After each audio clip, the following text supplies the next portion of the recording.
環保斗阻塞工業區道路嘅問題，多年嚟都未見改善。有區議員批評危害交通安全，促請當局加強檢控違規嘅斗主。呢度唔係單程路，但係途經嘅貨車因為路邊放咗環保斗，都要切出去對面線。遇着來回線都有車，環保斗又佔用咗路面，亦都險象環生。將軍澳工業村內多條嘅道路都有呢啲閒置嘅環保斗，部分裡面裝住廢料，有啲更加係散落附近一地，有機會吉穿駛過嘅車嘅車胎。部分環保斗上面有公司標記同埋聯絡電話。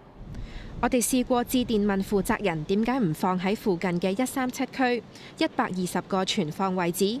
137區嗰度而家好似都俾人就係咁嗌人哋出翻嚟啊嘛！之前我哋擺入去，跟住佢嗰度唔知有個137區本身有個位俾嗰個工會，但係嗰個工會咧就俾翻佢哋嗰啲人自己擺啊嘛，咪拋咗我哋出嚟。變相位一定㗎，同埋有陣時擺街，政府都好多時成日講人手，咁你講人手冇辦法㗎，人哋自不然就要抌落街㗎啦。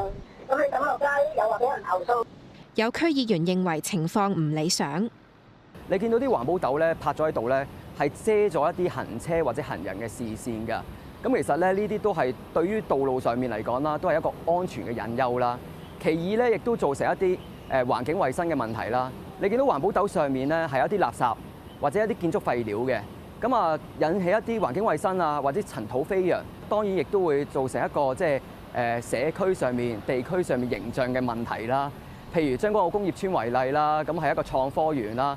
佢建議政府加密聯合行動，打擊環保斗堵路，並且設立強制性嘅實名登記制度，以便識別環保斗斗主。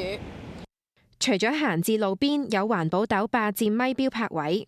運輸及物流局話，營辦商向警方同埋其他部門轉介，有非車輛物品佔用泊位嘅個案，過去3年增至200宗以上。